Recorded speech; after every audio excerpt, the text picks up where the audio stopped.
All right, so when advance tickets to Spider-Man No Way Home went on sale a few weeks ago, internet sites crashed one by one. That's how popular it was. The problem is you trying to live two different lives. The longer you do it, the more dangerous it becomes.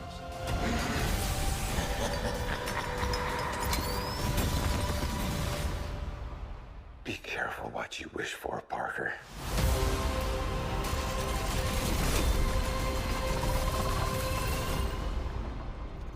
Hello, Peter. The wait is over. It will finally swing into theaters late tonight, but that's not all happening at the box office now through Christmas. Here with a look at the latest holiday releases is our friend Eric Davis, senior editor at Fandango. Eric, thanks so much for being with us. Yes, thanks for having me. So let me ask, do you have your ticket for Spider-Man, or have you already seen it?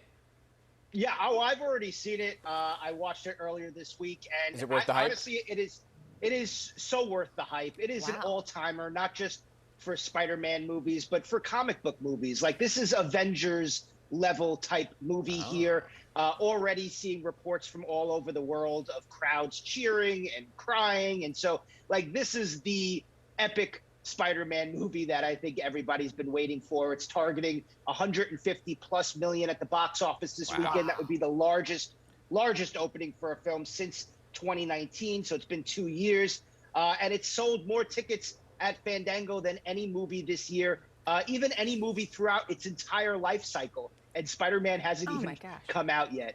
So this is a big one, and it's nice to see because we haven't seen a film like this in quite some time. So it's really nice to see. What can you tell us about the film without giving us any spoilers? No spoilers. What can you tell us? I think it's a perfect wrap-up for Tom Holland's trilogy. You know, this is the third of a film, the film starring Tom Holland. It's a great wrap-up, but it's also a nice sort of tribute to 20 years of Spider-Man movies. You will see characters from other Spider-Man franchises in this film.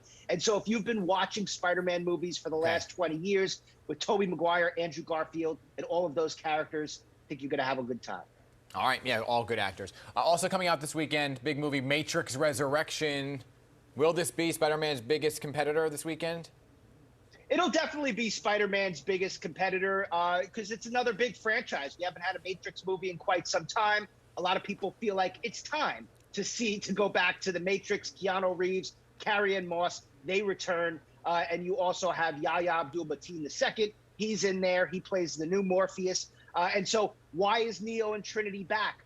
What do they need to do? What's happening in the Matrix when they do return? Those are all of the questions that this film poses. And of course, the special effects are going to be phenomenal, as they usually are in these movies. Of course. And do you think that there will be another movie after this?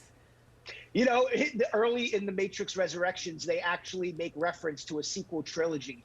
They're self-referential in that way. And so I definitely think Warner Brothers, and even if they don't all go to theaters, HBO Max as well. And so, you know, definitely with a franchise like this, they're going to want it to continue. So I haven't heard a lot about The Kingsman, but it's a sort of a sequel, right? So what's going on here?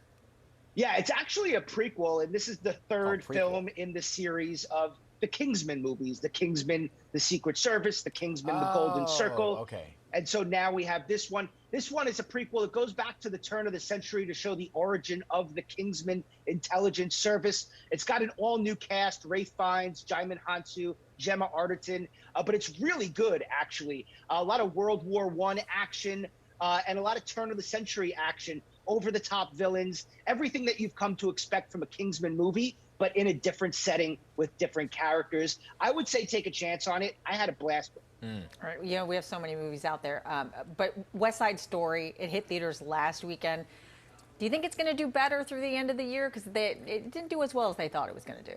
Yeah, I keep championing it because I feel like this is the movie. Like, if you have family visiting over the holidays and you're saving a movie that you know everyone will enjoy, this is that film. I'm already predicting it for Best Picture. I think it's definitely going to be nominated.